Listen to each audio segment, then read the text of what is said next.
Hi guys यार, क्या हाल चाल। सो भाई लोग यार, क्या आप लोग मंडेला इफेक्ट के बारे में जानते हो? मंडेला इफेक्ट आखिर यार क्या होता है? सो भाई लोग यार, कभी ना तो कभी आपके मन में ये ख्याल जरूर आया होगा कि आखिरकार मंडेला इफेक्ट होता क्या है। सो हाय गाइस, मैं हूँ फैक्ट स्वामी और आज मैं आपको बताने वाला हूँ कि आखिरकार मंडेला इफेक्ट क्या होता है। सो गाइस देखो, जैसे कि 21st सेंचुरी में पबजी का नाम किसने नहीं सुना होगा। सो गाइस जैसे कि देखो, आप एक रात पबजी खेल के सो गए। सो गाइस फिर आप सुबह मस्त मजे में एकदम उठते हो और फिर देखते हो कि मेरे फ़ोन में तो पबजी है ही नहीं, आखिरकार मेरे फ़ोन में से पबजी कहाँ गया। आप ये देखते हो और आप पूरा अच्छी तरीके से शॉक हो जाते हो और आपको हल्का गुस्सा भी आता है कि आखिरकार मेरे फ़ोन में से मेरा गेम किसने डिलीट किया। सो भाई यार, फिर आप अपने भाई के पास जाते हो और पूछते हो क्या मेरा गेम तूने डिलीट किया है, बता जल्दी। तो फिर आपका भाई बोलता है कि मैंने तेरा कोई गेम डिलीट नहीं किया और भाई दिवे तेरे मोबाइल में तो कोई गेम ही नहीं है, तो मैं डिलीट क्या करूँगा और मुझे टीवी देखने दे, तू जा यहाँ से। लेकिन आप तो रात में गेम खेल के सोए थे और जब आप सुबह सुबह उठे तब आपके मोबाइल में गेम नहीं था, तो आखिरकार आपका गेम हुआ क्या? ये बात नहीं आपको पता था और ना ही किसी को पता था। सो भाई यार, फिर आप वापस अपने रूम में आ जाते हो और फिर अपने दोस्तों से पूछते हो कि भाई यार क्या तुम्हारे मोबाइल में तुम्हारा गेम है?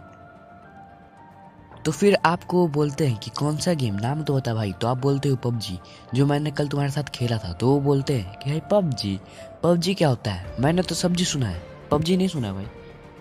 सो भाई यार, फिर आप उन्हें बोलते हो कि वही गेम यार जो मैंने तुम लोग के साथ कल खेला था।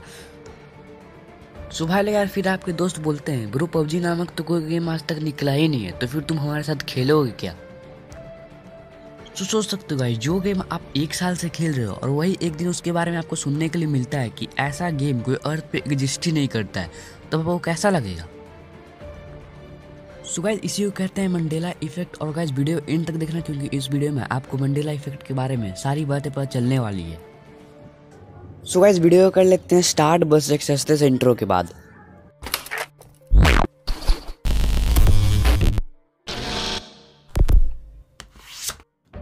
सो गाइस, अगर मैं आपसे पूछूं कि इन दोनों किटकैट में से सबसे सही किटकैट कौन सा है, तब आप क्या बोलोगे? सो भाई लोग यार, आप में ज्यादातर इंसान यही बोलेंगे कि जिसमें बीच में डैश है वही वाला किटकैट ज्यादा सही है।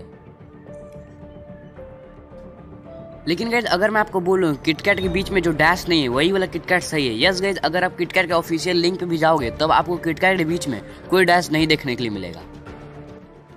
लेकिन गाइस, उतने लोग तो पागल थोड़ी हैं जो लोग बोलते हैं किटकैट के बीच में डैश है। सो गाइस, अगर आप बोले उन लोगों को हेल्यूसिनेशन हुआ होगा, सो गाइस लेकिन लाखों करोड़ लोगों को एक साथ हेल्यूसिनेशन नहीं हो सकता है। सो भाई यार, फिर उतने लोगों को क्यों लगता है किटकैट के बीच में डैश भी था? ये बात आज तक किसी को नहीं पता चला है। सो गाइस, अगर मैं आपसे पूछूं कि नेल्सन मंडेला की मौत आखिरकार कब हुई थी, तब आप क्या बोलोगे?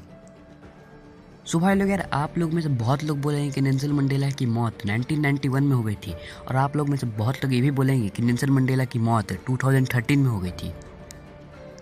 सो गाइस, नेल्सन मंडेला के मरने के कुछ देर के बाद ही एक बुक पब्लिश हुई थी जिसमें लिखा हुआ था कि नेल्सन मंडेला मर चुके हैं और उनकी मौत 1991 में हो चुकी है। लेकिन गाइस, अगर आप गूगल पे सर्च करते हो कि नेल्सन मंडेला की मौत कब हुई थी, तब आपको 2013 देखने के लिए मिलेगा। सो गाइस, गूगल पे क्यों दिखा रहा है कि नेल्सन मंडेला की मौत 2013 में हुई है, और उस बुक में क्यों दिखा रहा है कि नेल्सन मंडेला की मौत 1991 में ही हो गई है? आखिरकार उन दोनों में से सही कौन है और गलत कौन है, ये बात आज तक किसी को नहीं पता। और भाई लोग यार, आज तक कोई भी इंसान तो दो बार नहीं मरा है, एक बार मर के वापस जिंदा होके तो नहीं मरा है, तो ऐसा कैसे हो सकता है? सो गाइस, नेल्सन मंडेला के ही नाम पे ये इफेक्ट का नाम रखा गया मंडेला इफेक्ट। उनके नाम से नेल्सन हटा के सिर्फ मंडेला इफेक्ट नाम रख दिया गया। सो गाइस, आप लोगों में से बहुत लोगों ने पोकेमोन तो जरूर देखा ही होगा। सो गाइस, अगर मैं आपसे पूछूं कि इन दोनों पोकेमोन में से सबसे सही पोकेमोन कौन सा है? सो गाइस, आप लोग में से बहुत लोग ये बोलेंगे कि जिसके टेल पे ब्लैक मार्क है वही पोकेमोन सही है। और गाइस, आप लोग को बता दें, मेरे को भी एक टाइम यही लगा था कि जिसके टेल पे ब्लैक मार्क है वही पोकेमोन सही है।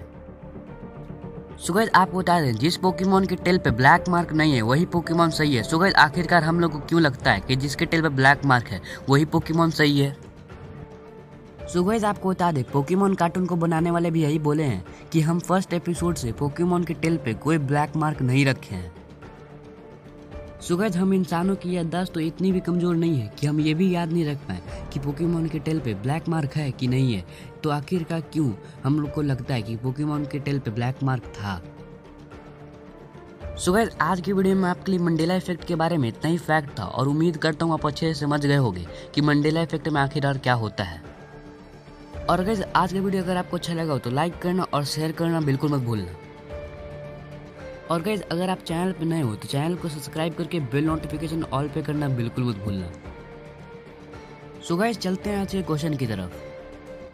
सो भाई लोग यार आज का क्वेश्चन आपके लिए है। आपको एक रूम में बंद कर दिया गया है और आपको उस रूम से एक पासवर्ड ढूंढना है, तब आप उस रूम से बाहर निकल जाओगे। सो भाई लोग यार जिसको आंसर आता है वो कमेंट कर देना और जिसको नहीं आता उसको नेक्स्ट वीडियो में इसका आंसर मिल जाएगा।